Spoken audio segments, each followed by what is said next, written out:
One of the largest companies in world history. The question must be asked, how did all of this start, and just how big are Apple today? In this video, we'll take a look at the fascinating story of where Apple came from, and then some facts. We'll then move on to the company's size, and finally finish up with some conclusions. My name is Dagogo, and thanks for joining me.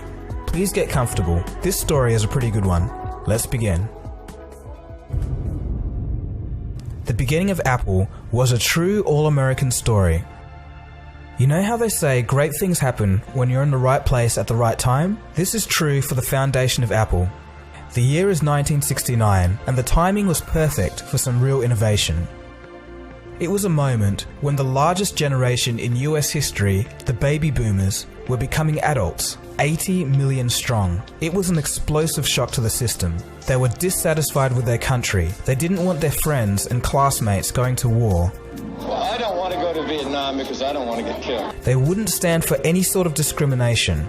There were new ideas about what the world could be. It was a young revolution separate from mainstream America, a counterculture.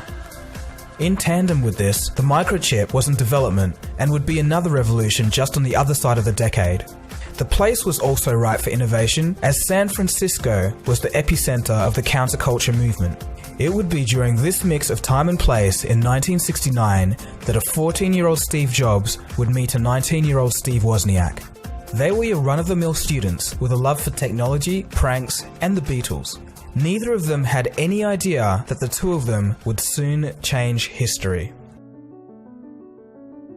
Steve Wozniak was always keen on computers. And I took this book home that described the PDP-8 computer, and it was just like a Bible to me. I mean, all these things that for some reason I'd fallen in love with, like you might fall in love with playing a musical instrument. I fell in love with these little descriptions of computers on their inside. I could work out some problems on paper and solve it and see how it's done, and I could come up with my own solutions and feel good inside. Wozniak shared a common dream among tech enthusiasts, the dream to own a personal computer, an impossible concept at the time. This all changed in 1974 with the introduction of the Altraide 8800, a DIY microcomputer kit. Even though it didn't have any output apart from a set of flashing lights, it caused mass excitement and hysteria among tech enthusiasts. So much so that computer clubs began to pop up all around the US just to discuss all the cool things that you could do with an Altraide 8800. One of such clubs was the Homebrew Computer Club in San Francisco. This club was different though. According to Jim Moran, founder of the West Coast Computer Fair, the general belief system of the Homebrew Computer Club was influenced by the counterculture happening around the area. For the club, this meant that helping each other and sharing everything was the norm. It was a team effort to figure out what the new Altair computer kit could do once it was put together. Meanwhile, Steve Wozniak was building his own computer. At this time, early CPUs from Intel and Motorola had just become publicly available, and Woz took advantage. Each week, Wozniak would bring his computer into the Homebrew Club with new improvements each time. He was too shy to put up his hand during the club session, so he would just set up his computer at the session's conclusion, but something would happen every time.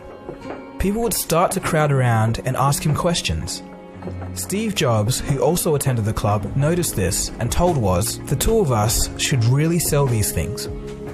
So, starting in this garage in April of 1976, the two boys, with the help of some friends, got to work on the Apple I, a single circuit board with no included keyboard or monitor. This was officially the beginning of Apple Computer. The group of friends sold 50 Apple I's. To Steve, this was proof that people outside the club actually did want to own a PC. It was very clear to me that while there were a bunch of hardware hobbyists that could assemble their own computers, or at least take our board and add the transformers for the power supply and the case and the keyboard, for every one of those, there were 1,000 people that couldn't do that but wanted to mess around with programming. And so my dream for the Apple II was to sell the first real packaged computer. Steve's vision of a ready-made PC was actually impossible at the time. It would take way too many chips, making it too expensive and too complicated. It just couldn't be done without some serious innovation.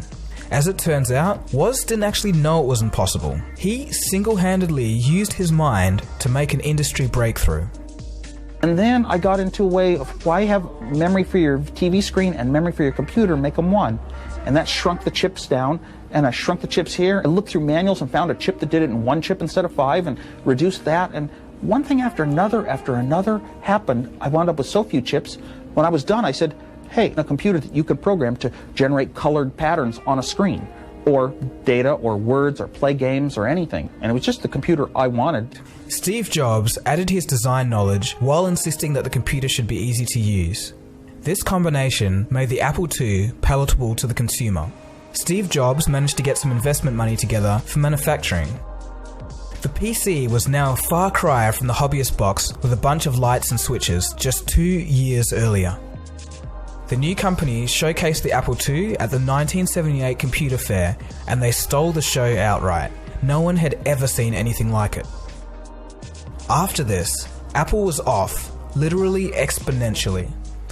I was worth about over $1 million when I was 23, and over $10 million when I was 24, and over $100 million when I was 25. And it wasn't that important because I never did it for the money.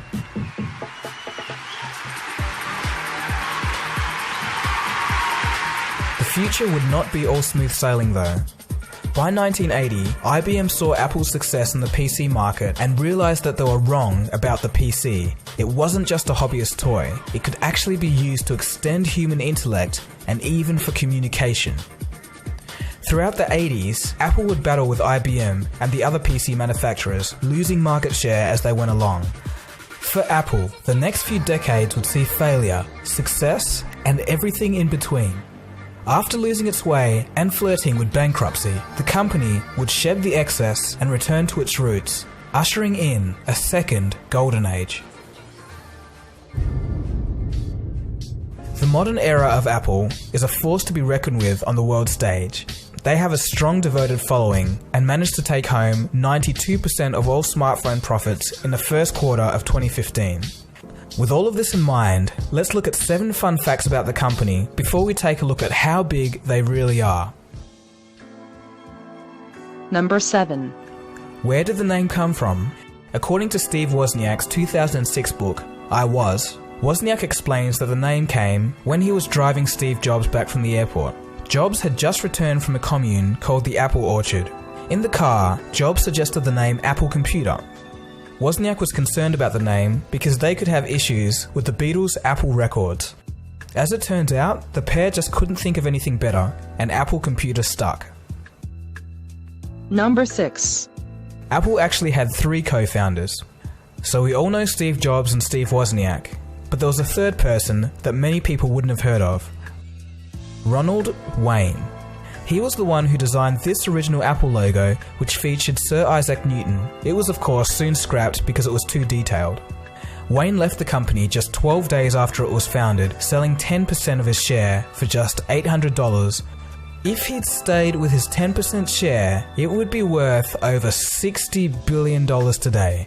Wayne, who is now 80 years old, says he has no regrets. That really sucks, but I guess it happens. Number 5. Shortly after being shooed out of Apple in 1985, Jobs applied to fly on the space shuttle as a civilian astronaut and even considered starting a computer company in the Soviet Union. Number 4. It's fairly common knowledge that Jobs had the rare insight to see that technology had a strong emotional tie. But what most people don't know is that he actually dedicated an entire team devoted to packaging and studying the experience of opening a box. Number 3. According to a 2015 interview with Steve Wozniak, when they met, Steve Jobs had never designed anything as a hardware engineer and had never written any software. Jobs would obviously grow his skill set as the company matured. Number 2.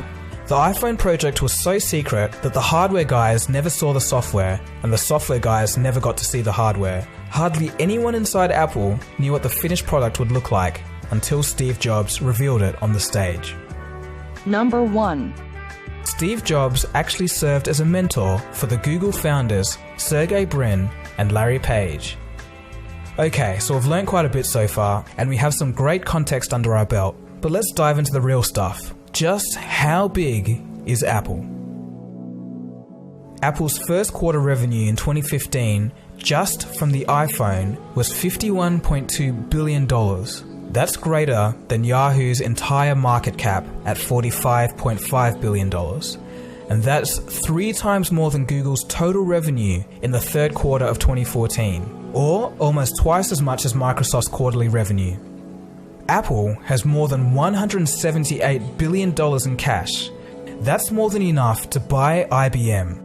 In fact, Apple could buy Ford, General Motors, and Tesla and still have $41.3 billion left over. Or alternatively, Netflix, Tesla, Twitter, Dropbox, Pandora, and Spotify combined.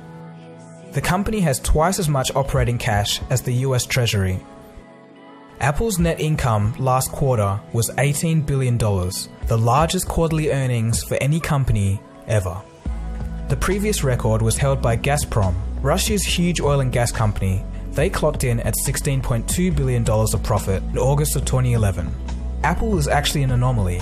Every other company in the top 25 most profitable quarters of all time have been an energy company. So a few of you would be asking, how does Apple compare to Samsung Group? In terms of revenue, Samsung has generated almost 2 times as much as Apple and has 4 times the number of employees. But if we look at company net income, the story kind of switches. Samsung actually pockets less than half of what Apple does. This means that although Samsung has its hand in everything, Apple is a much more efficient business, only sticking to a handful of products and nailing their target market in the process. So let's take a look at the even bigger picture with all the huge companies in the world. First, let's look at revenue. In terms of revenue, Walmart is number 1, Samsung is number 10, and Apple is number 17. But again, if we look at net income and profits, Apple Incorporated is number 1. ExxonMobil trails Apple by almost $20 billion. Keep in mind that this was before the commodity price slide of 2015. This is simply amazing. So now let's begin to start wrapping up the video by discussing some interesting questions. What makes Apple so successful? A lot of Apple's success can be attributed to taking a different, more human approach to technology. Technology's job is not just to be a tool in life, but to get out of the way and be transparent, almost natural. Apple has historically done this extremely well. Answering the question from another angle, the modern era of Apple has actually had a lot to do with problem solving. What do I mean? Well, since the late 90s and early 2000s, we entered the true digital age. Core technologies such as RAM and CPUs had falling prices, but storage size and speed capabilities were skyrocketing. This meant that there was a huge explosion of new possible product capabilities. But there was a problem. How do you harness these capabilities to make great products that people want? The answer? Make them easy to use. Case 1. The iPod in 2001. Hard drive storage had come down to a reasonable size and capacity was increasing. But interestingly enough, in this whole new digital music revolution, there is no market leader. They haven't found the recipe. No one has really found the recipe yet for digital music. But Apple had a problem. If they were to make a digital player, there would be just too many songs to get through. Who would want to click through 1,000 songs one by one? How would we make this as user-friendly as possible? A haptic feedback scroll wheel ended up being the perfect solution. Case 2. The iPhone in 2007. Phones were now entering a new age. They were turning into mini PCs. In fact, if the iPhone was made in 1991 to have the same performance as it did in 2007, it would cost you more than $3 million. The RAM alone would cost $1.4 million. With the start of this new mobile age, the old thinking of a crammed keyboard with a tiny mouse or equivalent navigation had to change. There needed to be a better way. The solution? A capacitive touchscreen, the first ever to be put in a consumer device, a real breakthrough at that point. But that wasn't enough though. When you make all the details count, the product can sell itself. Remember, the simple list scrolling of the iPhone blew people's minds. Not because it was Apple, but because people were amazed to see that technology could act so organically.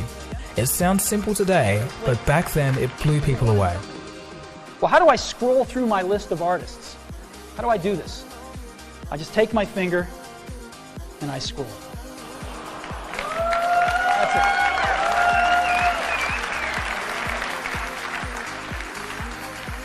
it. Uniqueness and innovation was key to Apple's early success. It was also Steve Jobs' belief in the emotional aspect of a technology product that set Apple apart, an aspect which many tech companies today still don't fully realize the significance of. So what's the takeaway, the big picture? I just love this story. A couple of kids tinkering in their garage created a company that now has a bigger quarterly profit than all the big oil companies and even Walmart. It happened because they're in the right place at the right time, but also because they were passionate about what they did. The most important thing, though, I think, is that if you're going to start something new, you have to feel passionate about it, because it's really hard. Most of the difference between people that succeed and people that don't is the people that don't give up. They give up sooner than the people that succeed. And you have to be passionate about it because it's so difficult. The roots of Apple at the Homebrew Computer Club also show us something. If you surround yourself with other passionate and positive people, it can lead to great things. It's just something cool to think about.